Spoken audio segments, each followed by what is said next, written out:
آج کا کوئی بیٹا ہوتا تو باپ کا ہاتھ جھٹک کر کہتا ابو محبتیں قربان نہیں کی جاتی. آج کا نوجوان ہوتا تو کہہ دیتا محبتیں قربان نہیں کی جاتی، محبتیں بچائی جاتی ہیں. میری ابھی عمر ہی کیا ہے، میرے ابھی خواب باقی ہیں، میری ابھی خواہشیں باقی ہیں، میری ابھی جوانی باقی ہے، مجھے ابھی دنیا دیکھنی ہے، آخر میری ہی قربانی کیوں، لیکن میں قربان جاؤں. اسماعیل علیہ السلام خاموشی سے اپنے باپ کے ساتھ چل رہے ہیں، چہرے پر مسکراہٹ ہے، باپ سے میٹھی میٹھی خوشیوں والی باتیں بھی ہو رہی ہیں.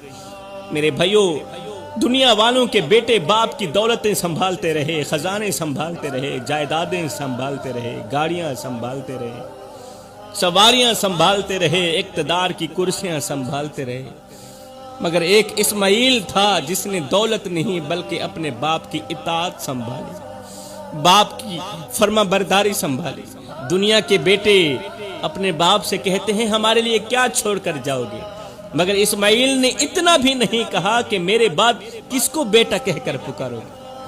یاد رہے دنیا میں وراثتیں سنبھالنے والے بہت پیدا ہوتے ہیں، مگر فرما برداری سنبھالنے والے صدیوں بعد پیدا ہوتے ہیں. لوگ اپنے باپ کے نام سے دولت چاہتے ہیں، پیسہ چاہتے ہیں، مال چاہتے ہیں، مگر اسماعیل نے اپنے باپ کے حکم میں عزت ڈھونڈی ہے، عزت. اور پھر حیران کن بات تو یہ تھی کہ ابراہیم علیہ السلام نے بھی نہیں سوچا کہ میرا ایک ہی تو اسماعیل ہے، اس کے جانے کے بعد میں کس کو بیٹا کہہ کر پکاروں گا. جب شام کو گھر واپس جاؤں گا تو خیمے کے دروازے پر دوڑ کر مجھے گلے لگانے والا کون ہوگا.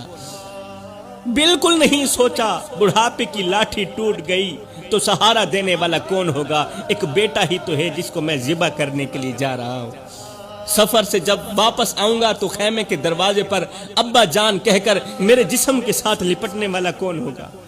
ہر باپ کی خواہش ہوتی ہے کہ اس کی قبر پر رونے والا اس کا اپنا بیٹا ہو. ہر باپ کی خواہش ہوتی ہے کہ اس کا جنازہ اٹھانے والا اس کا بیٹا ہو، اس کا جنازہ پڑھانے والا بھی اس کا بیٹا ہو. مگر جناب ابراہیم علیہ السلام نے یہ بھی نہیں سوچا کہ میری قبر پر آنسو بہانے والا کون ہوگا. بالکل بھی نہیں سوچا. وہ کیوں؟ اس لیے کہ جب بندہ اللہ کے حکم کے سامنے کھڑا ہو جاتا ہے نا، پھر اس کے دل سے دنیا کے تمام سہارے نکل جاتے ہیں. جو انسان اللہ پر یقین کر لینا وہ سہاروں کے ٹوٹنے سے بالکل نہیں ڈرتا، کیونکہ اسے معلوم ہوتا ہے کہ جب ساری دنیا ساتھ چھوڑ دے تب بھی اللہ کافی ہوتا ہے. حضرت ابراہیم علیہ السلام چاہتے تو اسماعیل کو سینے سے لگا کر رو پڑتے، چاہتے تو کہتے یا اللہ کچھ اور مانگ لو، مگر انہوں نے اپنی محبت کو